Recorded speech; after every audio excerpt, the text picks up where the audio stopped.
네, 박창정 변호사와 함께 전국 해법 좀 모색해 보겠습니다. 어서 오십시오. 안녕하십니까. 예, 어제 그제로 유승민 원내대표의 그 사태, 뭐 하여튼 유승민 정국이 일단 좀 마무리가 됐습니다. 한 2주간에 걸친 그 아주 좀 치열했다고 할까요? 아주 복잡한 국면이었는데 어떻게 평가하십니까? 그 자연인으로 보면 박근혜 대통령과 유승민 원내대표인데 네, 이게 이제 헌법상 지위로 따지면 박근혜 대통령은 행정부 수반인 동시에 국가 원수이시거든요. 네, 헌법 수호 최고 책임자고 네, 국민 통합을 실천해야 할 헌법상 책임이 있고 이 유승민 원내대표는 원내대표이긴 하지만 일당에 네, 여당에 그러나 그는 300명 중에 한 사람이 국회의원일 따름인데 네, 이게 결국은 자연인으로서 박근혜, 유승민 이 대결 구도라고 표현하는 게 이게 좀 찜찜하긴 한데 네, 이 국면에서 지금 말씀하신 대로 14일 동안 이 유승민 파동이 일어났는데 네, 박근혜 대통령 쪽에서 보면 말이죠. 예, 이게 평지풍파야. 음, 이게 대통령 입장에서는 이 사태를 일으키지 않을 수가 있었다고. 네, 근데 대통령이 그냥 이 평지풍파를 만들어버렸어. 그건 무슨 말인가 하면 6월 네. 25일 날 국무회의에서 네, 국회법 개정안이 위헌이다. 그래서 이것을 국회에서 다시 재시해달라 하고 돌려보내는 국무회의 의결. 그게 이제 방망이를 치고 네, 그 전후에 예, 이게 국회가 다시 한번 검토를 해 주십시오.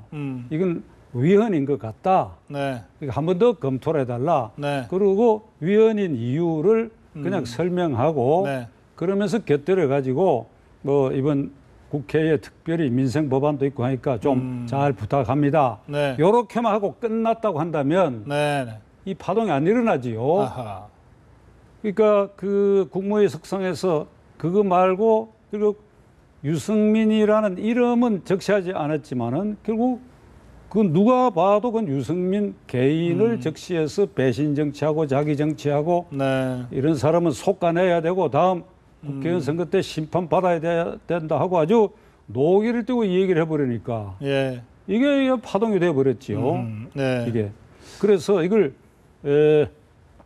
전쟁과 전투에 비교를 한다면 네, 박 대통령의 그 분노의 대상인 유승민 원내대표가 징치당한 것이지 대통령에서 네, 쫓겨났단 말이죠. 네, 그래서 전투에는 이겼어.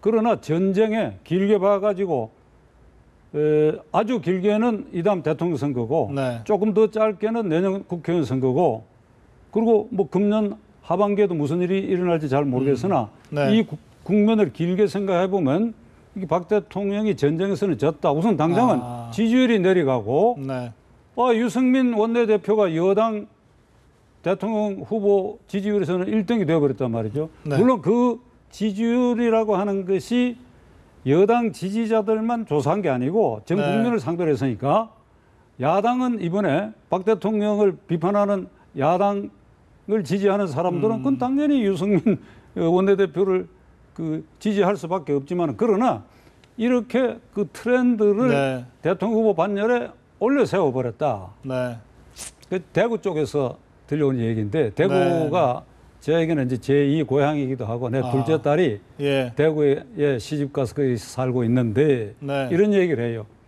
박근혜 대통령 후계자를 잘 키우고 있다고. 그래요. 알겠습니다. 후계자를 잘 키우고 있다고. 예. 아니 김무성보다도 압도하는. 그러니까요. 예. 자, 그런데 사실 뭐 여러 요인에 의해서 지지율이라고 하는 것이 반영이 되지만 어쨌든 지지율 1위, 뭐 여권 내 주자들 중에 지지율 1위이긴 합니다만 지지율 1위라고 하는 거는 그 아무나 하는 게 또 아니거든요. 뭐 보통의 정치인 같으면 평생 한 번도 해보지 못하는 경험인데 유승민 전 원내대표가 어쨌든 이 순식간에 지지율 1위, 여권 내 지지율 1위를 기록했습니다.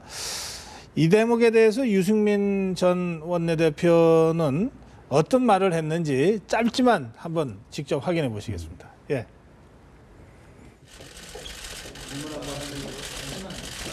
오늘 발표된 여론조사에서 여권 주자 1위에 오르셨는데요. 처음 있는 일인 것 같은데 느낌이 어떠세요? 드릴 말씀 없습니다. 그 정도 합시다. 주말에 대구 내려가세요. 오늘 비공개 주말에 예. 내려가세요.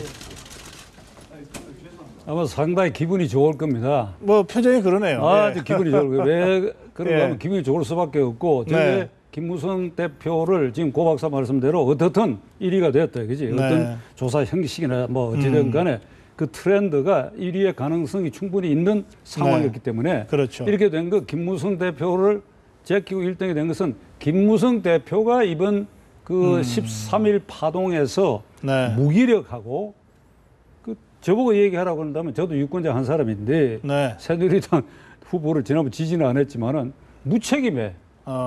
그 김무성 대표가 작년 7월 달에 무슨 얘기를 하고 대표가 됐던 걸 지금 초심으로 돌아가야 돼요. 네네. 대등한 당청 관계. 그때 할 말은 하는. 할 말을 하는 예, 그런 할 당대표 말을 되겠다 하는 그랬어요. 예. 당대표가 되겠다. 네. 그리고 당원과 국민의 당으로 만들겠다.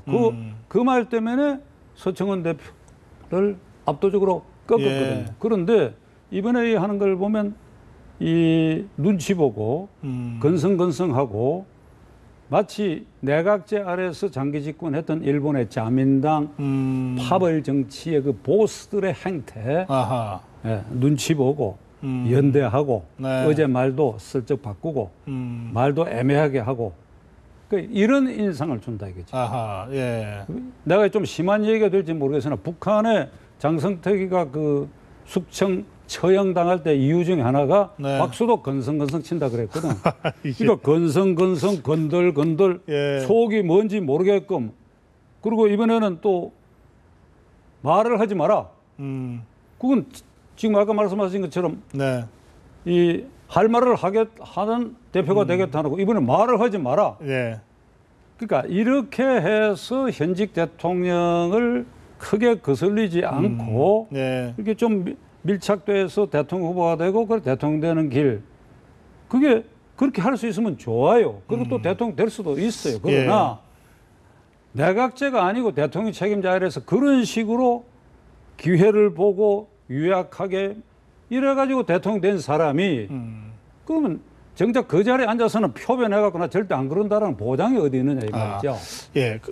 그런데요. 우선 그 김무성 대표가 이번 과정에서 보여준 그 리더십에 대해서 지금 변호사님 말씀하신 대로의 비판적인 얘기들이 있는가 하면 또 한편으로는 김무성 대표가 그 전부터 이 박근혜 대통령과 이 거리가 가까웠다가 멀었다가 뭐 여러 차례 이게 이 우여곡절이 있었지 않습니까? 그 과정에서 좀 다소 불안정한 이런 모습, 좀 뭐 돌출적인 모습 이런 것들이 있었는데 이번 과정에서 어쨌든 집권당 대표로서 뭐 이 욕도 먹어가면서 그러나 어쨌든 이것을 그 의총 표결 거치지 않고 마무리를 해냈다. 그런 점에서 안정성 있는 이 리더십을 보였다. 이 여권 일각의 평가입니다만, 예, 그런 평가가 또 있더라고요. 그 점은 어떻게 보세요? 그 안정성 때문에 예, 새누리당이 이 중간층 국민 유권자들부터 예. 받고 있는 비난과 편애를 어떻게 감당하려고 합니까? 그 손익계산을 해보면 예, 어차피 이 국회의원 선거나 대통령 선거는 이 불편한 진실이지만은 네. 경상도 전라도 수싸움이거든요. 중간 부동표를 어느 쪽에서 그렇죠. 많이 갖고 오냐 이유가 결정되는데 네. 중간 부동표가 돌아섰다. 박 대통령 하는 것도 좋아 보이지 않고 또 김무성 대표마저도 그렇다. 저는 이번 국면에서 김무성 대표가 딱 한 가지 소극으로만 네, 주문한 게 있어요. 아까 제가 말씀드린 것은 박 대통령 입장에서는 평지 풍파라고 했는데 이 풍파를 잠재울 수 있었던 부분 네, 이 유승민 원내대표에 대한 언급을 완전히 빼버리고 그 전이나 네, 5월 29일 그 법안 통과된 후나 대통령이 단독 면담을 유승민 원내대표하고 해가지고 네. 네가 무슨 불만이 있느냐 내 그 복지 프로그램에 대해서 정치 없는 복지는 왜 허구라는 말까지 그렇게 세게 쓰느냐 그럼 그렇게 해서 앞으로 너하고 나하고 나이 차이도 있고 같은 대구 출신이니까 얼마든지 반말할 수 있을 거예요. 화가 나면. 그렇게 해서 앞으로 너하고 당신하고 나하고 이 정책에 있어서 조화점을 찾아보자. 가령 박 대통령이 이런 노력을 보였다면 이건 완전히 평지풍파로 끝나고 유승민 원내대표가 좀 표현이 그렇지만 대통령 손아귀에 장악이 될 수 있는 길이 나는 있었다고 봅니다. 네. 그러면 대통령의 성정상 지금 소통에 굉장히 문제가 있는 분인데 뭐 그것대로 그걸 어떻게 당장 바꾸겠어요. 그러면 네. 당 대표가 네. 그 중간에서 그 일을 해야죠. 그- 왜 한 번도 대통령 면담 신청해가지고 만나서 그게 비서실장을 통해서 안 만나주겠다 하면 찾아가는 겁니다. 대통령과 대결하라는 게 아니에요. 만나가 각하께서 그걸 왜 이렇게까지 하십니까? 이건 일터하고 사실 저도 책임이 있습니다. 네. 5월 29일 날 공무원 연금 개정안을 통과시켰는데 야당이 저하고는 국회 선진화법 때문에 이게 물고 들어왔으니까 국회법 개정안 그 세월호 특별법과 관계된 네. 부분인데 그건 저희들도 양해한 부분입니다. 그리고 그 당시에는 이게 법률 전문가가 아니니까 위헌인지도 몰랐습니다. 이렇게 해서 대통령하고의 이 합의점의 알겠습니다. 접점을 예. 찾을 수 있는 자리에 있은 사람이 김무성 대표인데 그렇죠. 그런 노력은 전혀 안 하고 그 와중에 광주에서 있었던 그 유니버시아드 대회 네. 개막식에 참석해가지고 대통령이 이 화면에도 나왔습니다만은 국회의장석까지만 오고 그 다음에 네. 김무성 문재인 대표까지는 안 오고 네. 돌아섰어요. 네. 그때 한 말이 우리는 쳐다도 보지 않네 이런 볼멘 소리 한 게 알려졌는데 네. 당 대표가 어째 그런 볼멘 소리를 하느냐 이 말이야. 160명 제1당의 당 대표라고 뽑아놨더니 말이지. 그거는 자기가 굴욕을 각오하고라도 네. 대통령 면담을 해야지요. 네. 네. 나 이거 그럴 경우에 세게 나가야지. 나 면담 이거 안 해주시면 내가 그만두겠다고 네. 정도라도 얘기를 내밀하게 할 수 있는 그런 당 대표였어야 된다 이거죠. 좀 더 좀 결기 있고 강단 있게 왜 못하냐. 그래야지. 예, 그 말씀이군요. 그러니까 이것은 박 대통령을 위해서도 예. 지난 일이지만은 아주 네. 유감스러운 부분이에요. 그럼 대통령도 못 이긴 저하고 만나가지고 글쎄요 어떤 말이에요. 접점이 예. 발견될 수 있을 것이다. 그 대화하다가 그러면 승민이 부르자. 그리고 셋에 앉아가지고 예. 그렇게 해도 풀 수도 있지 않아요. 알겠습니다. 예. 그 점은 어떻게 보십니까? 그 지금 말씀하신 연장선에서 아니 뭐 유승민 원내대표가 이 모든 책임을 져야 되냐? 만약에 책임을 져야 된다면 당 대표도 같이 책임을 져야지. 차라리 동반 사퇴 또는 아니 내가 더 큰 책임이 있으니 내가 사퇴하겠다. 이렇게 나섰어야 되는 것 아니냐? 이런 지적이 있는데요. 동의합니다. 예. 그건 당 대표뿐 아니라 최고위원 공동 책임입니다.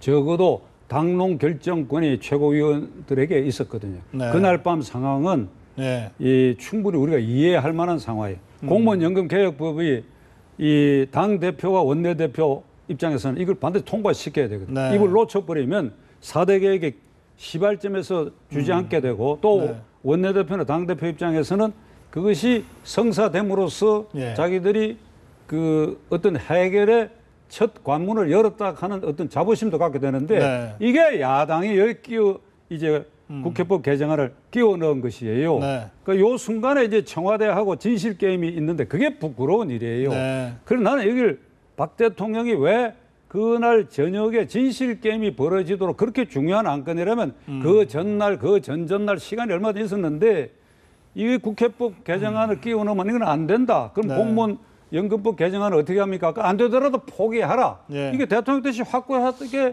전달이 됐다고 한다면 그렇게 전달을 했다는 그게 거죠 지금. 따랐을 청와대는. 텐데 예. 마지막 순간에 무슨 비서실장이 원내대표를 핸드폰으로 찾았다. 이게 이 소통 정도로 가지고 예. 국가에 어떤 비상사태가 생겼을 때 이게 나는 사실 불안하기 짝이 없어요. 알겠습니다. 예. 같은 편들끼리 아니냐 이 말이에요. 예, 예. 그런데 그게 어떻게 소통이 그렇게 안 돼가지고 조윤순 정무수석이 예. 자기가 중간에 책임을 다하지 못했다고 사표내는 이런 일이 왜 벌어지느냐 이거죠. 그러니까요. 예, 알겠습니다. 이 차기 대선 여야 대표 이 가상 대결에 대한 조사가 또 하나 있어요. 거기 보면 그러니까 김무성 대표하고 문재인 대표 간에 가상 대결을 이제 조사를 한 건데 응답자의 40%는 김무성이 돼야 된다. 42%는 문재인이 돼야 된다. 그러니까 문재인이 오차범위 내지만 약간 이겼습니다. 그런데 재밌는 게요.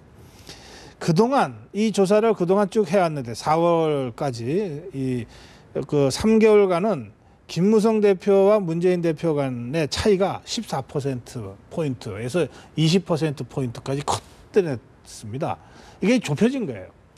그러니까 어쨌든 김무성 대표도 그동안 이 지지율이 오른 거죠. 그래서 전체 여야 후보들 합쳐서 보면은 뭐 1위를 그동안 했고 또 가상 대결에서도 앞서는 걸로 나오거든요. 그러면 지금 변호사님 말씀하신 대로 이번에 김무성 대표가 어쨌든 그 리더십에 상당한 타격을 입었다고 한다면 이런 리더십, 그러니까 이런 가상 대결 구도 조사에도 불구하고 대권 도전은 앞으로 어렵게 됐다든지 뭐 그렇게 그럼 말씀하실 수 있나요?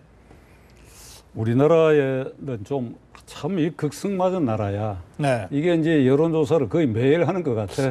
그런 거의 거 매일 같네요. 하는데 예. 미국은 이렇게 안 하는 걸 나는 알고 예. 있어요.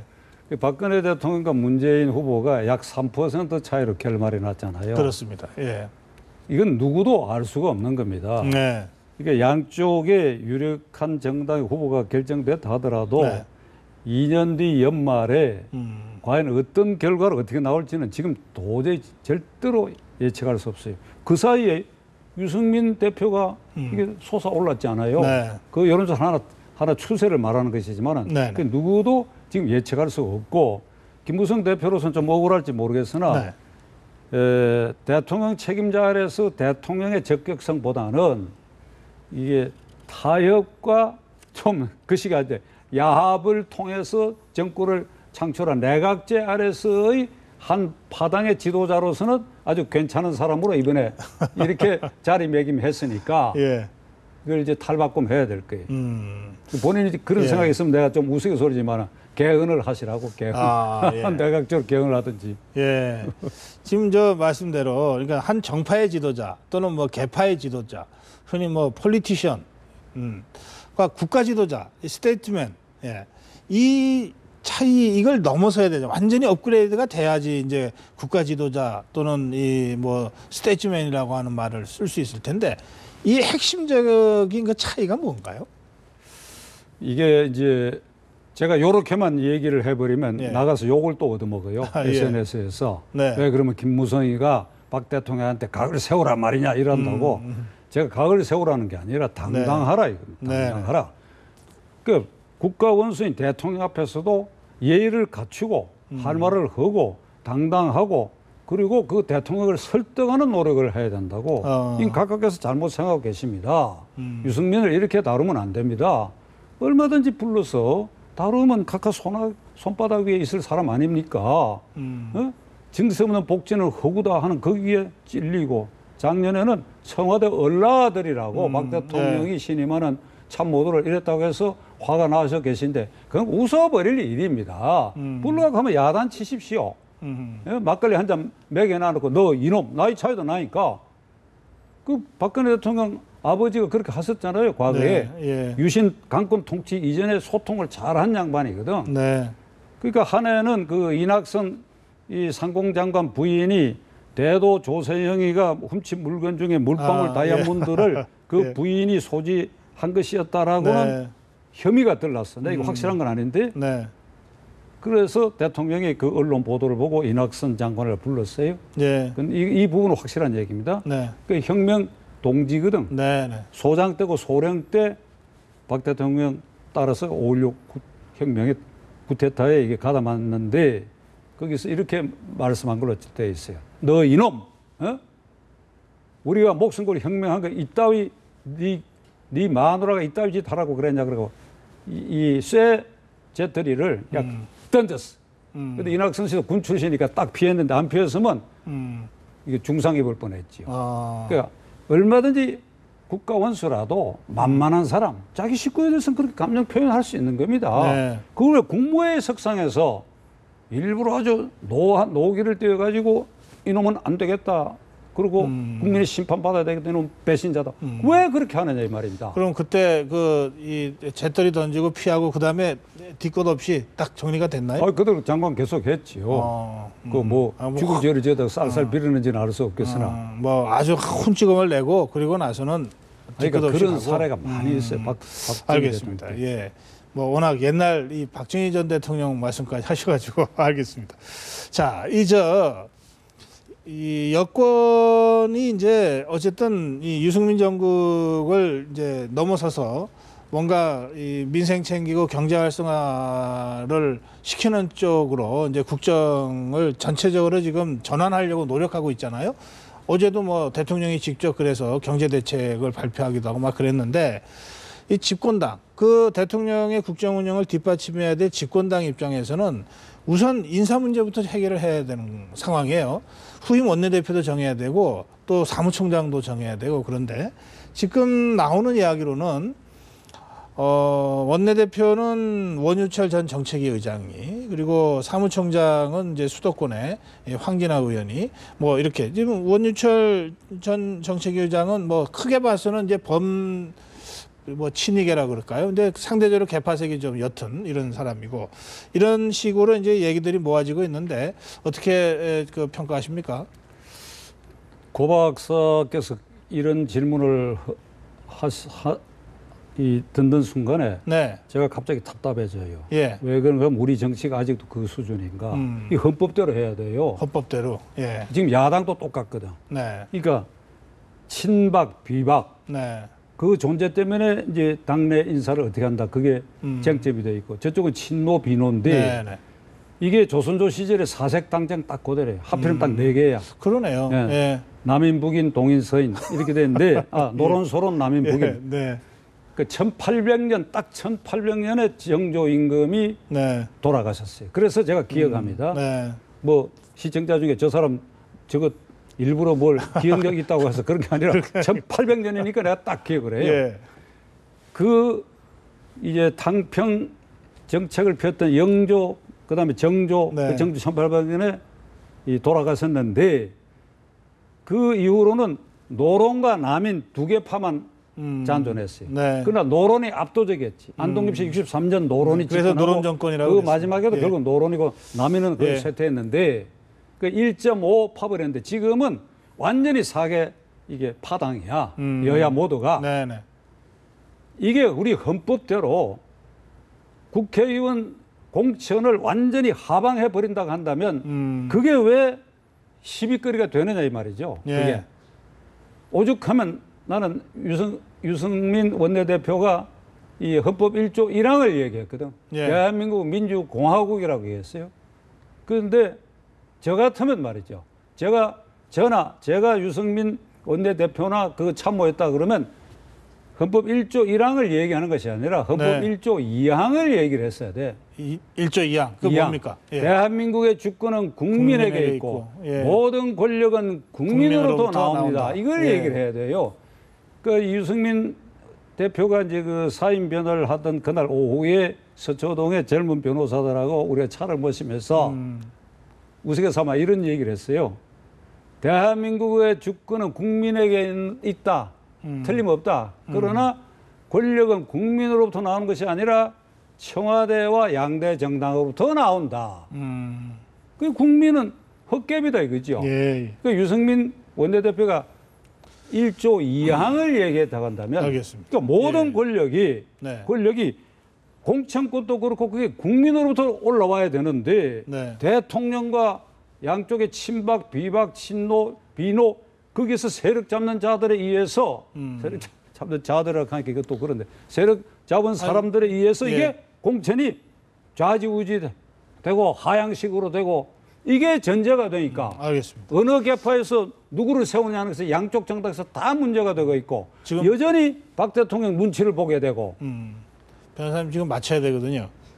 그러니까 누굴 하는 게 중요한 게 아니라 이 개파 구도가 잔존한 또는 엄존한 상태 속에서 뭐 이 개파 저 개파 뭐 배치하고 눈치 보고 하는 식의 인사는 누굴 갖다 놔도 똑같은 문제가 발생한다. 이걸 근본적으로 혁파해라. 이 말씀이신 거죠? 근본적으로는 예. 헌법 66조를 대통령 국가 원수로서 예. 헌법 수호의 책임이 예. 있다고 되어 있어요. 그럼 헌법 8조의 네. 정당 조항대로 정당의 조직 목적은 국민의 정치사를 수렴하는 필요한 조직이라 해야 되고 공천 등은 민주적 절차를 밟아야 된다. 예. 이걸 대통령이 지켜주셔야 돼요. 알겠습니다. 그러면 새누리당부터 이게 비박, 예. 친박이 있다라고 하는 거 이거부터 깨버려야지. 이거다. 헌법 정신으로 돌아가라. 예. 그렇게 쉽지 오늘 않겠지. 그렇게 별 오늘 기대도 안 합니다. 아니 기대 안 하시면서 왜 자꾸 말씀하세요? 그 요즘 하도 이제 친박 비박 이러니까 예. 저보고 박 변호사도 그 박씨인데 무슨 박이냐고 그러더라고요. 그래서 제가 나는 밀박이라고. 밀박이 뭐예요? 예, 그러니까 미는 박이 아니고 양쪽을 밀어내는 밀박이 아니고 밀양박씨다. 밀양박씨다. 예. 박근혜 대통령은 예. 이 고령박씨입니다. 아 그래요? 예, 박순천 여사, 박정희 대통령 예. 다 고령박씨인데 그러니까 나는 친박은 될 수 없지요. 알겠습니다. 본도 틀리고 하니까. 밀양박씨로 그럼 오늘 마무리할게요. 예. 말씀 잘 들었습니다. 예. 예.